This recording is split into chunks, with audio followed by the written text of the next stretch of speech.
I wanted to try something today. When I make videos, I do it intentionally without showing my face. And I do this because I don't create videos, I don't post videos for fame. I don't post it for praise. I don't do it so everybody knows who I am. I do it because I really believe in the messages I'm sending out into the world. I believe in making a difference. Now, I understand that for some of you, you're probably gonna click away. And you're gonna click away because a video without visual stimuli is boring. And I get that, and that's largely why I include those in my other videos. It's like watching a TED Talk. The TED Talk can be brilliant, but without that visual stimuli, we kind of get bored, don't we? And, I don't blame you. I just thought that this would be a good exercise. Just without visual stimuli, without something to hold our attention, maybe a few of you could try just focusing on my words. And, this is definitely not everybody's cup of tea, including myself. But I wanted to try it and see what happened. So, here's the deal. Right? I've been thinking a lot lately about what I've been through. My challenges, my upbringing, my flaws, all of this. And I've come to the conclusion that I would just share this with you guys. And I would be honest and just, show the strength of, speaking this out into the world. Because we often want to speak things out in the world that portray us in a certain light, that portray us as having it together, having it figured out, having complete happiness, being adventurous, things like that. And we often, at least from what I've seen, kind of shy away from showing the negative parts of life, showing, when we mess up. Because we want to be seen in that light. We want to be seen as the person who has it all. The person who, they may have struggled, but they made it through. And now they're on top of the world. We want to portray those things. We want to portray the positives as if it has, something to do with us, And how good or successful we are. And I guess I just wanted to flip the script. So, here it goes. I've been wondering lately, like, what do I do? Not only what, but why. You know, I grew up in a household where I faced a lot of different neglect, for lack of a better word. You know, being somebody who uses a manual wheelchair, often, if I was at my dad's, I was stuck in one room until I got home at 4 in the afternoon. And it sucked, you know, I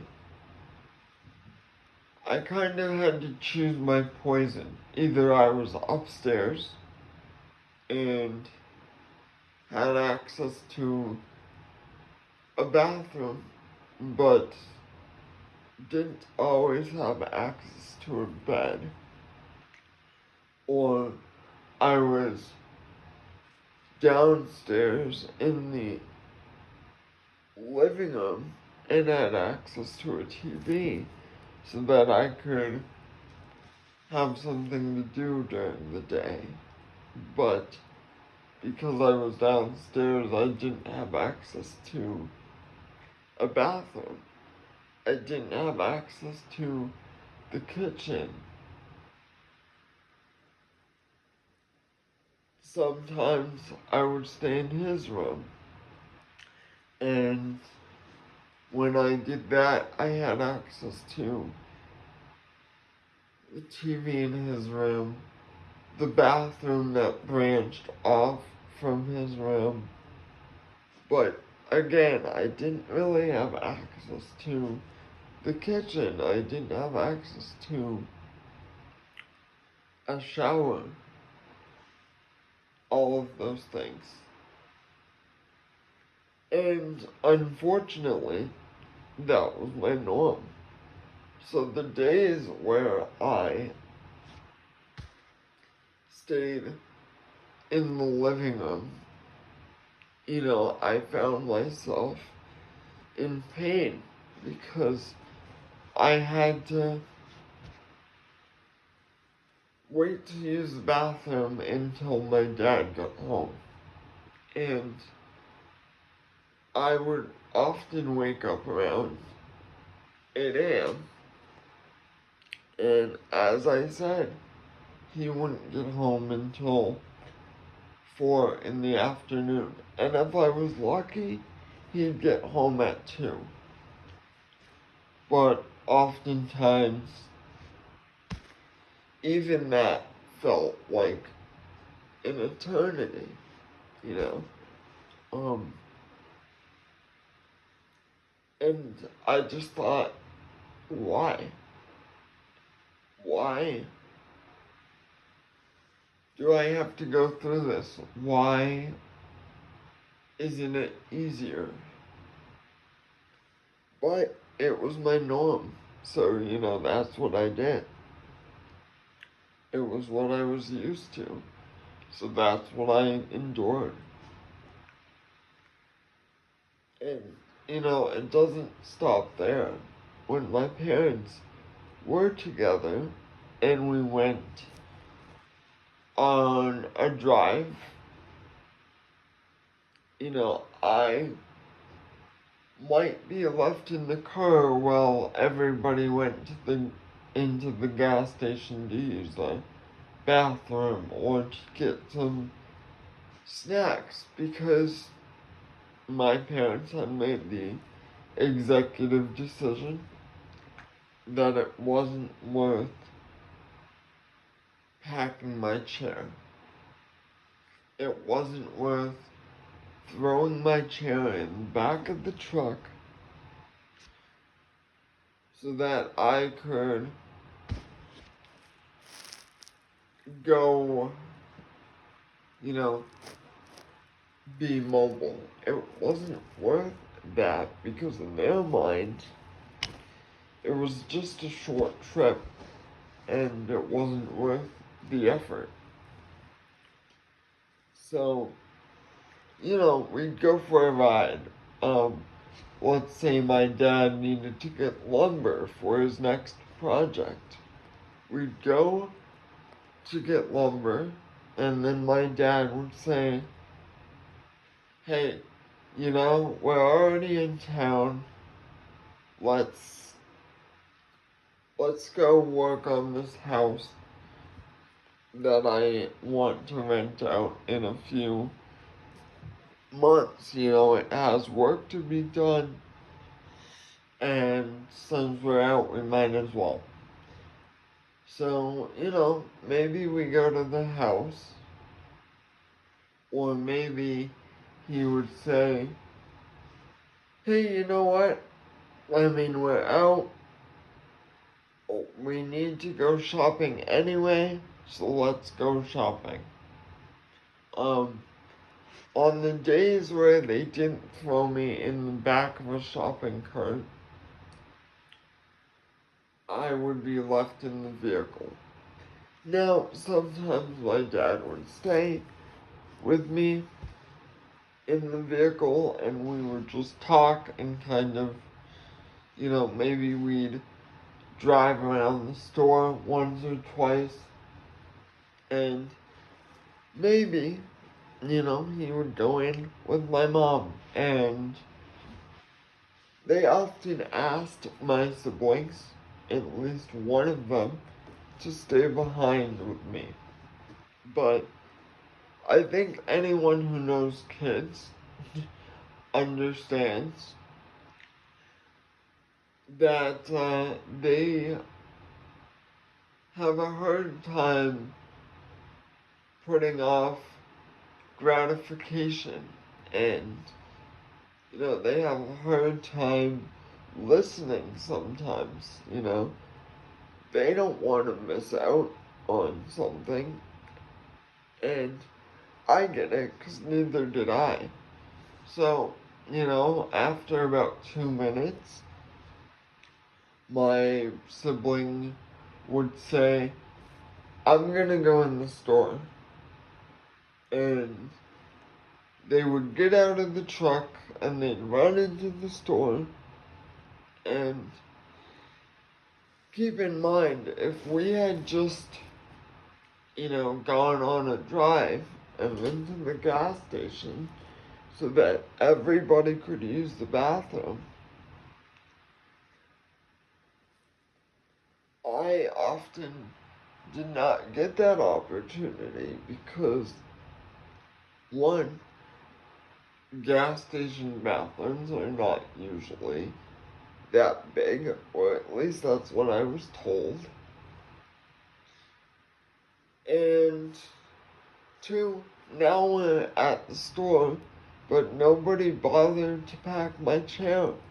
So now, even though I have to use the bathroom, I have to wait what feels like 2 hours for them to come back out and then drive us 45 minutes home so that I can use the bathroom.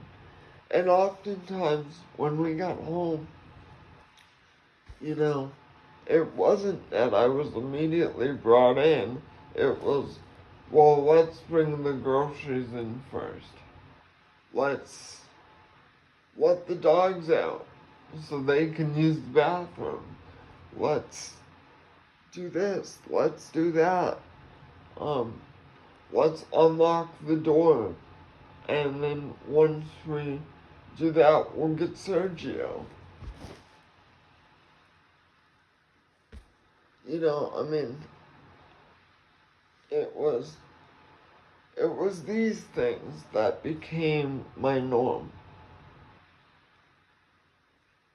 and I would sit in the back of the truck, and I would be in pain because, unlike everybody else, I didn't have the opportunity to go to the bathroom.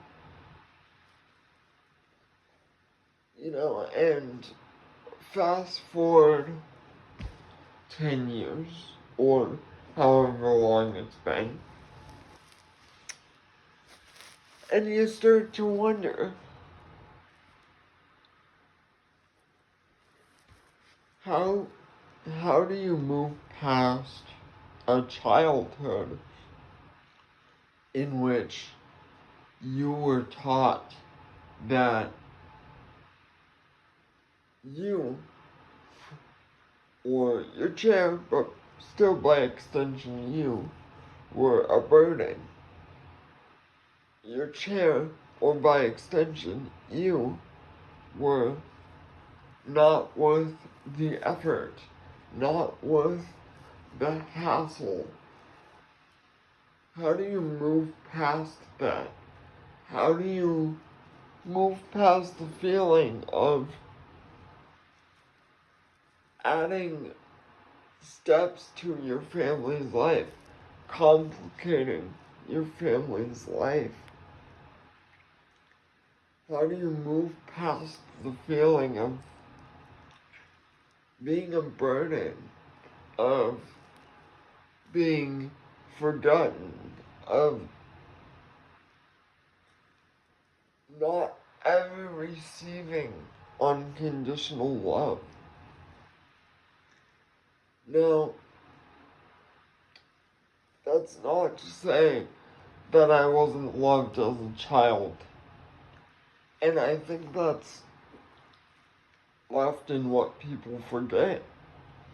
But when you're neglected, when you're told that in so many words you're a burden, when you receive these messages and the love you do receive is not consistent, it does lead you to feel like love is conditional. Like, how do you move past all that? And then, in your adult life, what do you do when your friends say they love you? When your friends show you that they love you by doing numerous things, and yet you were taught your whole life that love doesn't stay, that love is something you have to continuously earn. And unless they're telling you that they love you, there's no way to really know, there's this term called emotional permanence.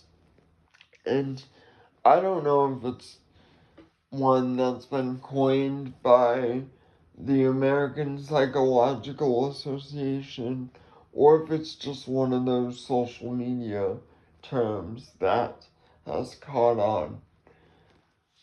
But there's this term called emotional permanence, and effectively it's a lot like object permanence, At a certain point in a child's life, you can hold a ball in front of them, but when you hide it, it's like it no longer exists. And to them, it doesn't exist because it's out of their field of view. And they can't process that just because they're not seeing it doesn't mean it no longer exists. And so, emotional permanence, or the lack thereof, I suppose, is a lot like this. In the sense of logically, you might be able to, you know, conceptualize on a level that is strictly, I don't know, like, factorial instead of emotional, that of course love still exists. Of course they still love you. Have they told you otherwise? No. Has their past actions demonstrated that they love you? Yes. But on an emotional level, you know, they're not currently telling you that. And it has been a while. So maybe, just maybe, they've changed their mind. You know, maybe you did something. Maybe they got bored. Maybe you put in less effort today than you did yesterday. And they decided, you know, I'm just not feeling it. So maybe they don't love you. And that's challenging because you bring it up and they're like, what more could I be doing to prove it to you? You know? I mean, I've done X, Y, Z. I've done these major things. You've met my parents. You've met my siblings. You've met all of these important people in my life. Obviously, I love you. I wouldn't introduce you to these people if I didn't care for you as deeply as I do. And, you know, on a certain level, it's kind of like, I hear that, but I need reassurance. And they're just like, isn't that what I've been doing? Like, and they're confused. They don't get it because they had unconditional love. They didn't have to prove themselves on a regular basis. They didn't feel like they had to fight for it every day. It was just given to them because that's how it's supposed to be, especially from your parents, especially from those first relationships that you form. Like, it's not supposed to be a battle. It's not supposed to be something you prove. It's supposed to be something you receive that solidifies your relationship, that allows you to feel secure in those early relationships. And so they don't get it. You know, they sit there like, what more could I be doing? Like, how do you not understand this? Like, we've been over this 7 times. And so, you know, you find yourself asking why. Why did this happen to me?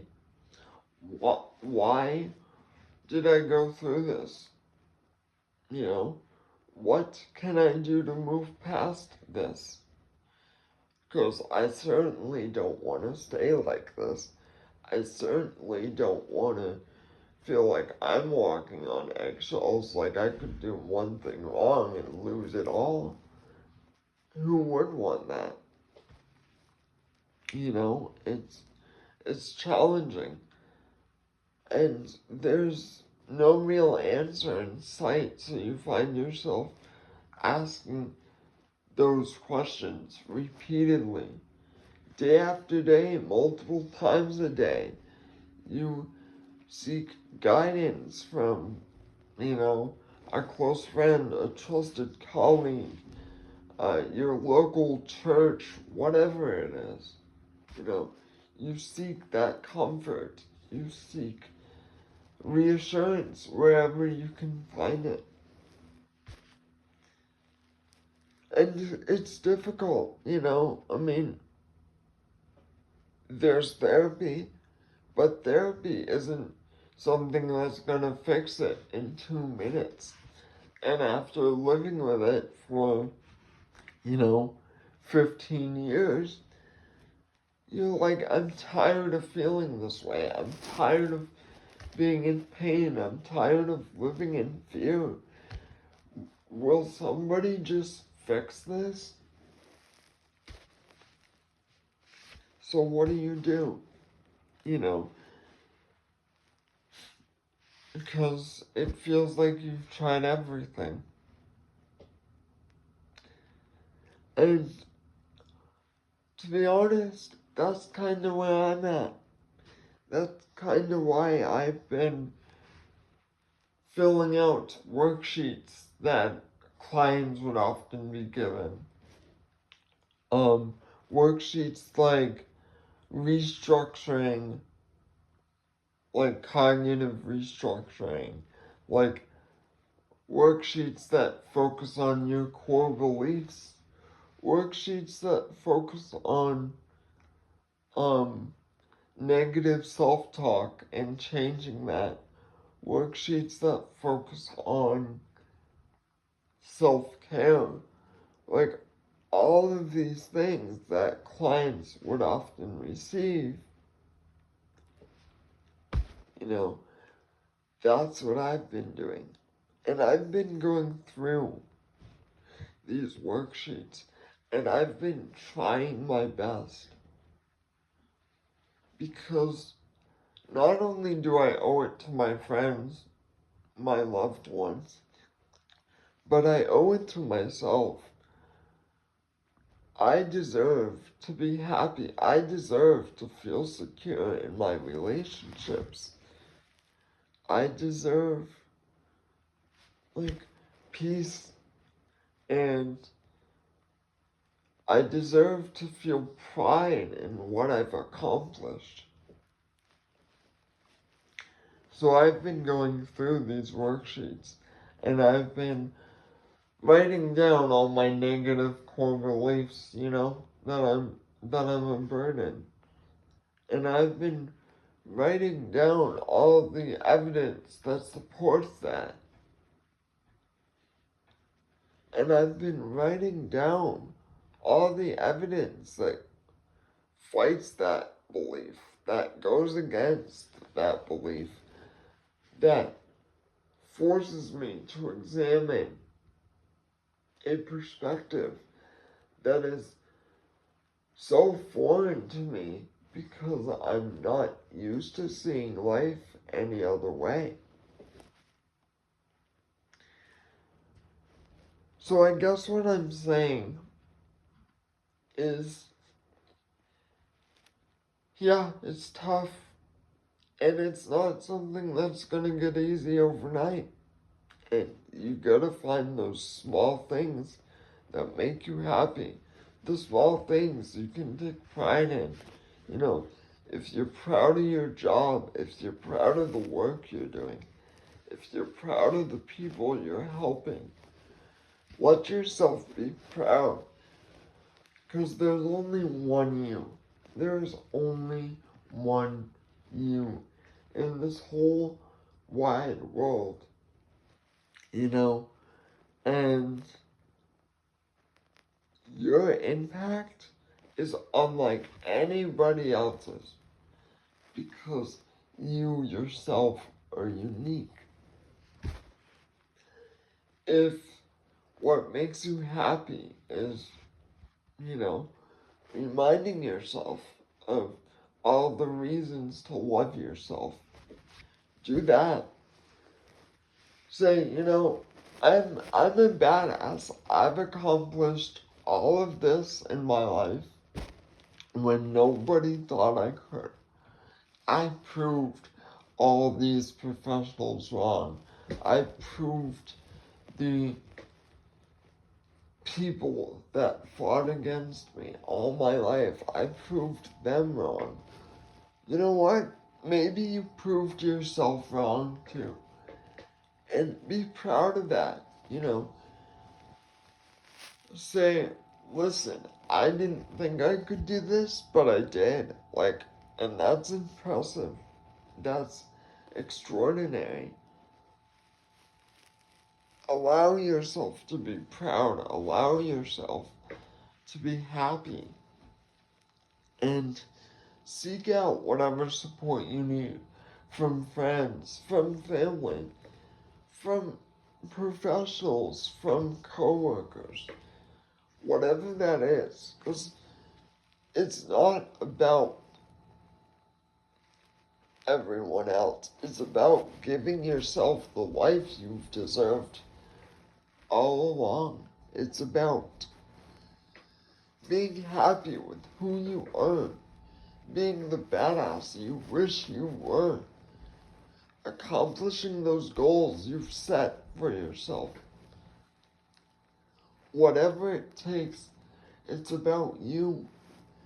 So get out there, do what you need to do, focus on yourself for a little bit, and accomplish those goals. And if you need help along the way, you know, that's what a therapist is for. That's what a friend is for. That's what I'm for. If these videos somehow inspire you, somehow comfort you, strike a chord with you, then great, seek refuge. Because I'm not doing this for me. I'm not doing this so that you see me on television and you're like, this guy's amazing, let's bow down. I'm not doing any of this for recognition. I'm doing this for me and my healing journey, and I'm doing this to help others in my situation, you know? And that right there is enough. So if this is helpful, great. I'm glad, and keep coming back, because I'm gonna keep sending things out. And if this only helps one person, then it was a success. And if that one person is me, that's still a success. So, you know, let's move forward. Let's move forward with the day. Let's give ourselves the love we need, the love we deserve, and never be ashamed of using whatever supports feel right to you in this moment, you know? And lastly, I just want to say thank you, you know? Anyone who stuck around for the whole time, or even 3 minutes, or 10 minutes, thank you for the time you did give. Because I really do hope that it helps people. I do hope that this makes a positive impact today. That this gives you the drive to make it through yet another day.